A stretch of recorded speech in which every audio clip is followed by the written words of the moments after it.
Hello friends, Radhe Radhe. मैं निधि स्वागत करती हूँ आपके अपने चैनल लड्डू गोपाल में। दोस्तों, कैसे हैं आप सब? राधे राधे मम्मी। राधे राधे राधे राधे। तो देखिए, मम्मी जो है अपना काम कर रही हैं बच्चों के साथ। और देखिए, संडो बंडी उतार देंगी। गर्मी इन लोगों को बहुत लगता है। संडो तो पहने रहने दिया करो, कहती हैं। तेल मालिश करने अच्छा, तेल मालिश करके तब करेंगी।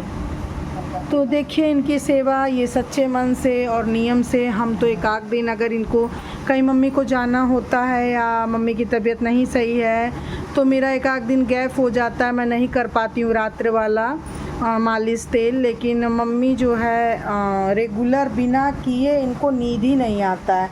चाहे वो कितनी भी बीमार हो, चाहे मतलब एकदम अजलस्त हैं तभी कोई काम नहीं कर पाती हैं, एकदम अस्वस्थ हैं तब, नहीं तो ज़रूर करती हैं। तो देखिए, मम्मी की सेवा, बस मम्मी को प्रभु स्वस्थ रखें, मस्त रखें, और क्या चाहिए। और तो जो भाग्य में रहता है वो मिलता ही है, नहीं भाग्य में रहेगा नहीं मिलेगा। अगर भाग्य में है तो वो किसी और को मिल ही नहीं सकता, नहीं है तो आगे से आई हुई ताली भी हट जाती है। और यह मैं मानती हूँ क्योंकि मेरे साथ ये अधिकांश होता है। तो चलिए, मैं आज पितृपक्ष में क्या खाना चाहिए। कुछ लोगों का कमेंट है कि दीदी ये बताइए कि पितृपक्ष में क्या खाना चाहिए, कुछ ऐसे रूल्स नियम हैं क्या।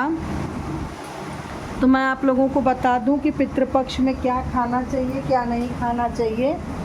और आज मैं सफाई की हूँ। बहुत समझ लीजिए कि बहुत अजीब सा घर हो गया था। देखिए, पूरा घर साफ़ किए हैं, इसमें बहुत देर हो गया है। तो चलिए मैं बता दूं आप लोगों से कि पितृपक्ष में क्या खाना चाहिए, क्या नहीं खाना चाहिए।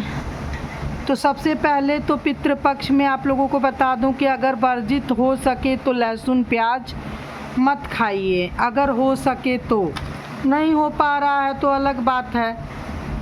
बहुत घरों में तो नवरात्र में भी लहसुन प्याज नहीं बनाया जाता है।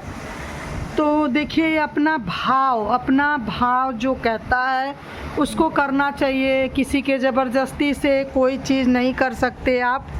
अगर हम कह दें कि ये मत खाइए वो मत खाइए, लेकिन आपको अगर खाना है तो आपको ये लगेगा कि अरे झूठ मूठ में ये लोग बकवास करेला, यूट्यूब वाले बकवास बतियावेलन, ऐसी बातें आती हैं सुनने में। लेकिन आप लोगों को हो सके तो लहसुन प्याज एकदम वर्जित कर देना चाहिए फ्रेंड्स। और देखिए, लहसुन प्याज के साथ साथ सुपारी जो होती है, सुपारी नहीं खाना चाहिए, अलसी नहीं खाना चाहिए, पीली सरसों नहीं खाना चाहिए, बैगन का सेवन वर्जित कर दीजिए। 16 दिन 15 दिन बैगन नहीं खाना चाहिए पितृपक्ष में। सलगम नहीं खाना चाहिए।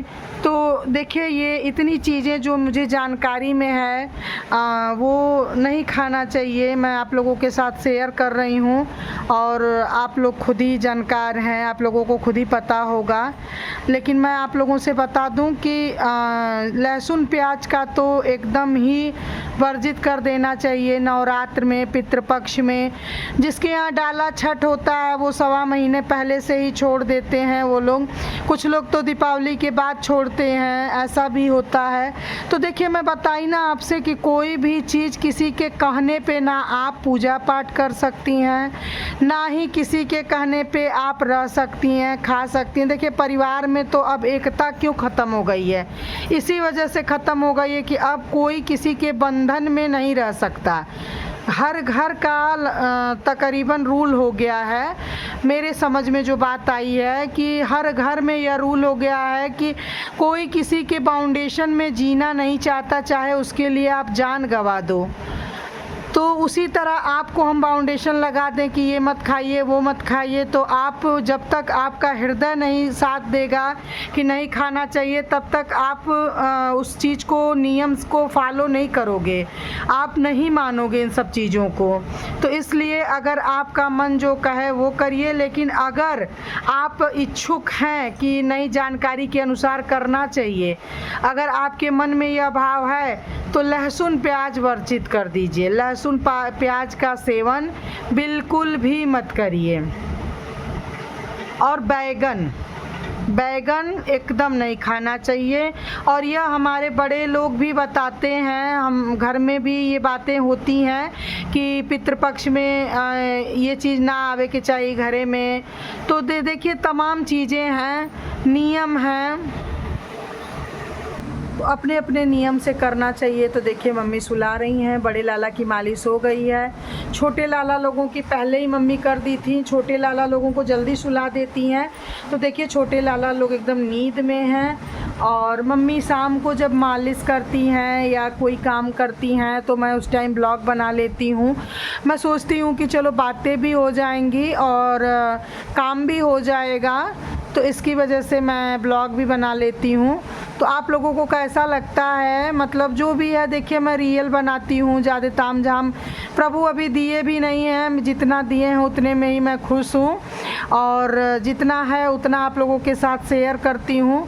तो आप लोगों को मेरा ब्लॉग का बनाने का तरीका कैसा लगता है आप लोग प्लीज़ ज़रूर बताइएगा। जो लोग वीडियो देखते हैं आप लोगों से विनम्र निवेदन है आप लोग बताया करिए।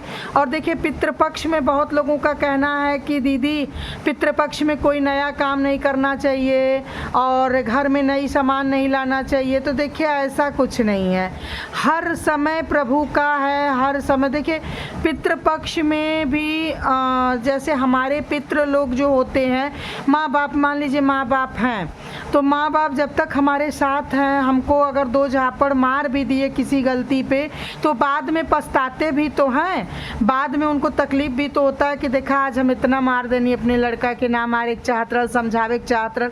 तो माँ बाप आपके हर खुशी में हर दुख में खड़े रहते हैं, तो क्या मरने के बाद वो माँ बाप आपको आशीर्वाद नहीं देंगे? बिल्कुल देंगे। तो ऐसा कुछ नियम नहीं है हमारे हिसाब से। देखिए जो दिल कहे वो करना चाहिए, मेरे हिसाब से ऐसा कुछ नियम नहीं। आप घर में सामान लाइए, बोलिए कि देखिए आपके आशीर्वाद से ही मेरा ये काम पूरा हुआ, आप इसको संभालिएगा। तो देखिए कितने खुश होंगे पितृ। देखिए कोई भी चीज़ हम नहीं उनको देख रहे हैं लेकिन वो हमको देख रहे हैं, तो वो हमको देख रहे हैं तो हमको आशीर्वाद ही देंगे ना। लेकिन आप जिंदे पे उनको जिंदा हैं और उनको रोटी के लिए तरसाए हैं और मरने के बाद श्राद्ध कर रहे हैं, ये भी कोई उचित नहीं है। जीते जी सेवा करिए, माता पिता की सेवा जीते जी करिए, जीते जी पुण्य उठाइए। उसके बाद मरने के बाद तो पानी और लोग धन तो सब करता है, समाज के दिखावा के लिए श्राद्ध पानी लोग धन देखिए सब करता है। मैं सबको एक जैसे नहीं बोल रही हूँ, लेकिन करते तो सभी लोग हैं। तो जीते जी उनको पानी दीजिए समय से, जीते जी उनको भोजन दीजिए समय से, जीते जी उनको उनकी इच्छाएं समझिए, आप उनकी भावनाएं समझिए। देखिए 10 रुपए की कमाई है तो 1 रुपया माँ बाप के हाथ में भी रखिए। वो बुढ़ापे में कहाँ जाएंगे आप लोग बताइए, वो बुढ़ापे में कहाँ जाएंगे? उनकी शौक कौन पूरा करेगा? अब जैसे मम्मी हैं तो मम्मी की शौक कौन पूरा करेगा? पापा नहीं है तो या तो भाई पूरा करे या उनकी बेटी बहू, जो भी सब लोग पूरा करेंगे ना। तो आप जीते जी उनकी इच्छाओं को नहीं पूरा करोगे, मरने के बाद आप उनकी पुण्यतिथि भव्य मना रहे हो, श्राद्ध मना रहे हो, तो ये सब देखिए हमको नहीं समझ में आता है। और मैं रियल बता रही हूँ आप लोगों से, ना मैं दिखावे का ज़िंदगी जीती हूँ, ना ही मुझे पसंद है और ना ही मैं दिखावे से कुछ ब्लॉग भी बना पाती हूँ, कुछ भी नहीं। जो भी है रियल है। और जितने लोग मेरे ब्लॉग को देखते हैं, जो लोग मुझे जानते हैं, उन लोगों को अच्छे तरह से पता होगा मेरा स्वभाव नेचर कि मैं किस तरह से अपने मम्मी को और अपने परिवार के साथ रहती हूँ। तो देखिए सब धन पहले परिवार है, उसके बाद समाज है, उसके बाद लोग हैं। हम ये नहीं कह रहे हैं कि समाज काम नहीं आता है, बिल्कुल आता है, लेकिन पहले आप अपने घर में एकता बना के रहिए, अपने माता पिता की सेवा करिए, माता पिता को समय दीजिए। बहुत पैसा कमा रहे हैं, बहुत आपके घर में पैसा आ रहा है और माँ बाप को के पास 10 मिनट बैठ के बात नहीं कर रहे हैं, तो ऐसा भी पैसा किस काम के? तो मेरे समझ में ये सब बातें नहीं आती हैं। और रह गई बात पितृपक्ष की, तो पितृ लोग हमेशा खुश होते हैं। आप अच्छे कर्म करिए, जीते जी उनके साथ अच्छा करिए, मरने के बाद भी उनको पानी दीजिए नियम से, उनका जो दुनिया निकलता है वो करिए और श्राद्ध करिए। 15 दिन इन लोगों का इसीलिए बना है तो आप लोग देख सकते हैं मम्मी 2 लाला लोगों की मालिश कर चुकी और अब लाला लोगों की तीसरे कल्लू बाबू की मालिश होने जा रही है। तो सारे बच्चों की मालिश करेंगी। तो चलिए फ्रेंड्स, अगर मेरी बताई हुई जानकारी आप लोगों को अच्छी लगती है तो प्लीज़ ज़्यादा से ज़्यादा शेयर किया करिए और ज़्यादा से ज़्यादा ब्लॉग देखा करिए, फुल वॉच किया करिए, तभी आपके समझ में आएगा कि मैं किस विषय पर वीडियो बनाई हूँ और क्या आज का टॉपिक है। तो इसलिए आप लोग जो है ज़्यादा से ज़्यादा वीडियो को शेयर करिए और ज़्यादा से ज़्यादा देखा करिए, तभी आप लोगों के समझ में आएगा। कल्लू बाबू मालिश हो रही है आपकी। इस टाइम कल्लू बाबू मेरे बहुत शैतान हुए हैं फ्रेंड्स, बहुत शैतान हुए हैं। देखिए चेहरे से, देखिए कितना शैतान बालक है मेरा, इतना बदमाशी करता है कि क्या बताएं हम। इसकी लीला तो इस टाइम डेली हो रही है। झगड़ा होता है, झगड़ा करते हैं ये तो। 10 मिनट लेट दूध पानी हो जाता है तो जैसे लगता है कि उठाई के सांस लेगा। बहुत बहुत बदमाश हो गया है। तो कोई नहीं, उसकी माँ को भी भूख नहीं बर्दाश्त होती है तो उसे भी नहीं बर्दाश्त होती है। तो ये सब तो होता है ना कि बच्चे माँ बाप पे ही जाते हैं, परिवार पे ही जाते हैं। तो मेरे कल्लू बाबू मेरे पे गए हैं, इनको भूख नहीं बर्दाश्त होती है। तो देखिए कल्लू बाबू की हो रही है मालिश। तो चलिए फ्रेंड्स, आप सभी लोगों को मैं चरण छू के प्रणाम करती हूँ और प्लीज़ आप लोग मेरे लाइव को और मेरे वीडियो को फुल वॉच करिए। और मैं डेली हाथ जोड़ के आप लोगों से विनम्र निवेदन करती हूँ कि मेरे चैनल को ज़्यादा से ज़्यादा सपोर्ट करिए, ज़्यादा से ज़्यादा शेयर करिए। तो चलिए मैं मिलती हूँ नेक्स्ट वीडियो के साथ आप सभी को। तब तक के लिए प्रणाम। राधे राधे। राधे राधे मम्मी। राधे राधे बोलो भाई, Radhe Radhe. Good night. Bye.